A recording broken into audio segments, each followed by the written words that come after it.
Днес ще говорим за най-често допусканите грешки в социалните мрежи. Но преди това нещо важно.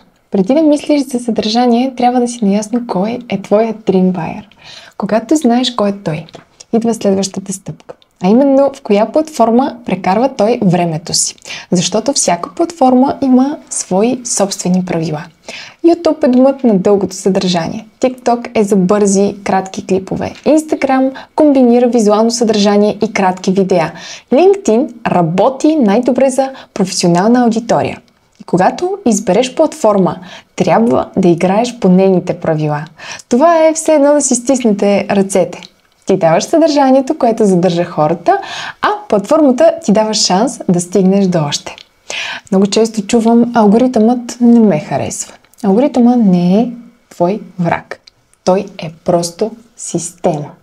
Пускаш съдържание, платформата го показва на малка група хора, следи как реагират, дали харесват, дали коментират, дали споделят и ако да, алгоритъмът си казва: добре, ще го покажа и на други. Алгоритъмът обслужва бизнес модела на платформите. Нищо не е лично към теб. Защо? Защото алгоритмите имат една цел – да задържат вниманието на потребителите възможно най-дълго. Колкото повече време прекарват хората вътре, толкова повече реклами виждат и платформата печели. Затова въпросът не е алгоритъма харесва ли ме.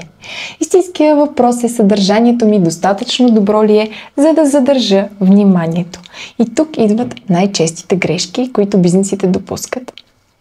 Нека ги разгледаме една по една.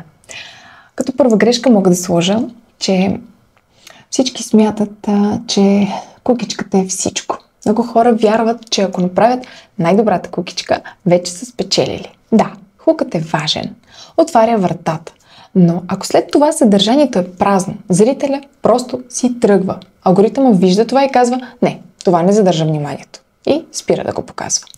Случвало ли ти се да изгледаш 3 секунди от някое видео и да скролнеш? Ето това се случва и с твоето съдържание, ако няма стойност зад кукичката.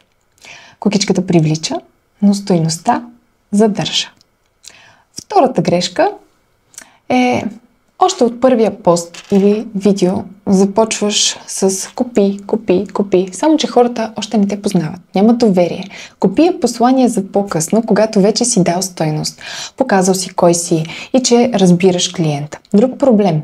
Фокусът е само върху продукта. Снимаш го от всички ъгли. Но това е каталог. Вместо това, покажи как продуктът ти променя живота на клиента, как го кара да се чувства по-добре, как решава проблем, как носи удобство или радост. Хората не купуват характеристиките, те купуват преживяването. И грешка номер 3. Гонят лайкове, не клиенти. Много бизнеси създават съдържание за лайкове, но не и за клиенти. Мемета, смешни клипове, нещо без връзка с продукта. Да изглежда, че профила върви, но в края на месеца клиенти няма. Запомни, лайковете не плащат сметките, клиентите ги плащат. Ако съдържанието ти не води към действие, запитване, лично съобщение, линк към уебсайта ти, то маркетингът ти не работи правилно. Трябва да водиш клиента по пътя. Ако не знае какво трябва да направи, губиш го. И друга грешка, която се допуска, е да се копират трендове, просто защото са трендове. Да, някой звук или танц е популярен, но ако няма връзка с твоя бизнес, какво печелиш?